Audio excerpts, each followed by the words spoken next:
Chali stuck alongoze lero lye likyali ekkubo. Kumbe Katonda yaleta omununuzi omulala nga bwe yaleta Yesu Kristo mu mirembe giri abantu babonaabona. N'agamba mwana wange omubwati. N'agamba Kyagulanyi gw'ogenda onunula ensi eno. Era mu eyo statement ze nange bannayuganda bwe mbeera ebusaidi z'e Kanungu nga ngenze mu church bampadde akazindaalo. Mbagamba Kyagulanyi ye Yesu w'omulembe guno. Era nange yenze Petero omulembe guno era baluwa gye bawandikira Abakolinso ojaji batakutira nze yange bampandikiddeyo Abakiga mu Lukiga gye ndeese.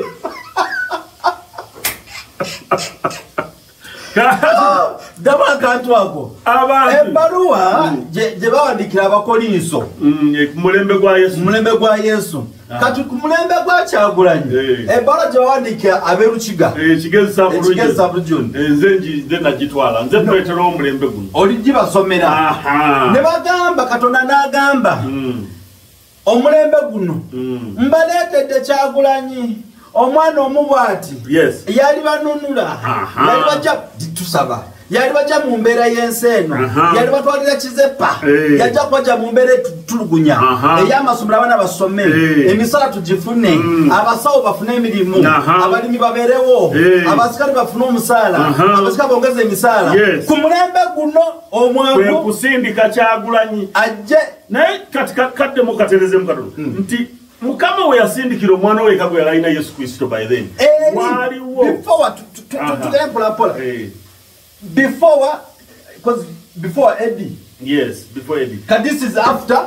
Eddie. Kati mu kiseera ekyo era mwalimu abagagga ku kyalo. Era waliyo abaasoma ab'emirembe egyo. Era nga basegona ba mulembe guno. Ne balukwago. Naye Mukama n'asalawo okuyitiramu ono eyakulira mu ghetto atalina background ennungi ng'era ne Yesu bwe yali. Yesu bamuzalira mu kiralo ky'ente. Kyagwe n'amuzalira mu ghetto. Katozeekamo kya ulira oliza mu kiralo ekya Nazareth. Ono n'amuzalira mu ghetto eya Kamocha. Era n'akula mu mbeera y'okusoomoozebwa nga Yesu yabonaabona era n'afuna ebikomo bingi ne baagala n'omukubira amasasi aluwa Yesu n'agamba kumukubira emiggo mu Jerusalemu. Kati ebbaluwa ze yawandiika oli yaziwandikiranga Abekolinso n'awalala nafe tuli mu Uganda waliwo ezigenda eggulu nga Dr. Zedriga yazibasomera ezigenze mu Bakiga tugenda mpolampola owezagenda mu Bakolinso mu mulembe guli ezagenda mu Bakolinso eno ebbala ziwandiise zigenda ekinkizi mu Lukiga waliwo ezigenda ebuyonaani nezigenda Bazedriga ziza ab'engulu waliwo n'ennambeshe ze yatwala ezo mu Isitani bakaluuya ebbaluwa ezo basoma bali mu kuzitaputira ku mulembe guno omupya kyo tulina kye bayita New Testament katulina New Uganda of which mu bantu era Kyagulanyi bagenda okukola nabo mu New Uganda mweyalese balimu ezo agenda kwata ekibuga kye bayita Yerusalemu oba Kampala y'omulembe akitereeze kwajukira mulimu omusiro mulimu ebyente n'obulaalo buli kati abaaliwo ab'omulembe guli abaalimu abo bapiraato abo bakomera Yesu be balukwago b'omulembe guno be basegona be bampuuga be ba Muhammadi bagamba kikafuuwe kakati ku luli olunaku nga tugenda okwewandiisa nga tuteekateeka ebibiina bino National Park bisobole okwewandiisa obulungi bitateekaleto kaga Bobbi yagamba Yesu yagamba mulembe guli waliwo ajja kundyamu olukwe mulenda kokolima emirundi emeka enkoko emirundi emeka kakati ku mulembe guno waliwo yatulyamu olukwe oyo twamutegeera yani Yuda Iscariot Max Mpuuga Nation ebiseera bino kati tumuveeko kati tuli ku paati eno tuze ku byabadde nakawa Lukwago yatukidde okudduka nga bali mwezo ate Lukwago yasooka okugenda ebigambo bitakwatagana kati bwe yalabe nga bali mwezi agenda muyisaamu eggaali ngakuta akazindaalo n'avaawo nga nebona bonna bawaze kati be bantu kati abo be b'omulembe guli abaali baagaana okukkiriza nti Yesu mwana wa Katonda nga bo bakyagamba tukyali ne Besigye fe tukyali eno fe ab'amataayi twagala kuyita eno Museveni yakyategerera Uganda awo mba njogera ku bana abakola abagamba nti bo ng'Abanyarwanda gwe bawadde ki gwe basapootinze bagundi aboogere ate si bwe Abanyarwanda basinga abamu bategeera bonna si gwe aboogere aleka kwefuula mwogezi waabwe era kyekiri wadondeteramu n'akasajja kali kagashumba ne gaawe tuba twogera ku living things nani living things kola ki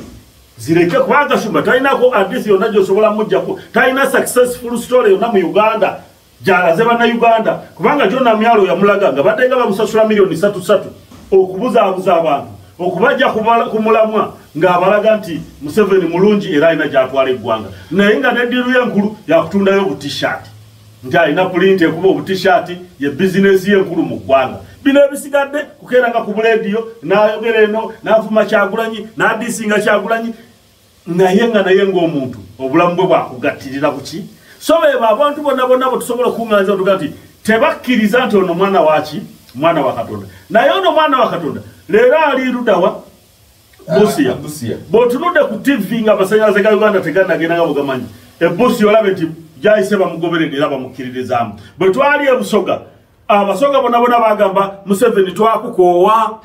twakobabe atwarema naye yatoya abakiga kuno oba kujja Museveni twarema hati netugenda twabadde Bunyolo Abanyolo bagamba nti omunyolo kakoba Nyangire omunyolo bagamba Nyangire gamba nti Nyangire abayangire so yes so bannayuganda mwenna mu kuwumbawumba oba natshe tufunye okusomozebwa kungi naye Mukama Katonda nga bwe teyeerabira bantu be najjayo mu kisibo kye omwana gwe bayita Robert Kyagulanyi Ssentamu azze ng'ateekateekebwa okusobola okuliidinga bannayuganda abajja mu nsi erimu ebizibu abateeke mu nsi ensuubize era ensi eyo Honorable Walukaga gye yatemyetemye ejjo mu luyimba mu manifesto mu bufunze n'ebirala ebiringa ebyo tuddemu tweyagalire mu nsi yaffe so nze nva waggulu nga mbagamba nti kyonna kye kiri tulina kwongera mu maanyi kubanga n'omuntu yenna anaafiira mu lutabaalo luno it is worth dying for it. All right. Anamenyekeramu okugulu ojja kuba tumenyekedde wakyala nze tolaba tebamenya sali mukubona anti kati fine guno gwe bamenyera mu struggle gusinga emirundi 15 gwe bamenya ng'obba akataala ku mmotoka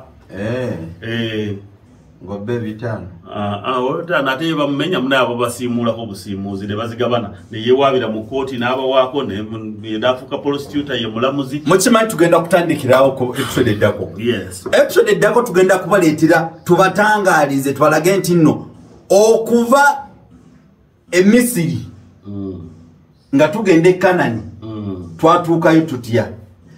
kakati mushiro kyentegeeza tugenda bata episode eraga nti nno okuva 1986 towards the 40 years tugeragenda n'abana abali mu kusiba for 40 years nga bava mu mpaka mu Kanani yes how do they reach bameka abafa bameka abatuukayo ensi yakyuka etya era bwe yakyuka mu nsi empya bafuna muki okwesimba kwajja kutya tugenda okugamba nti batuuka mu Uganda empya ebitugenda kwera bitya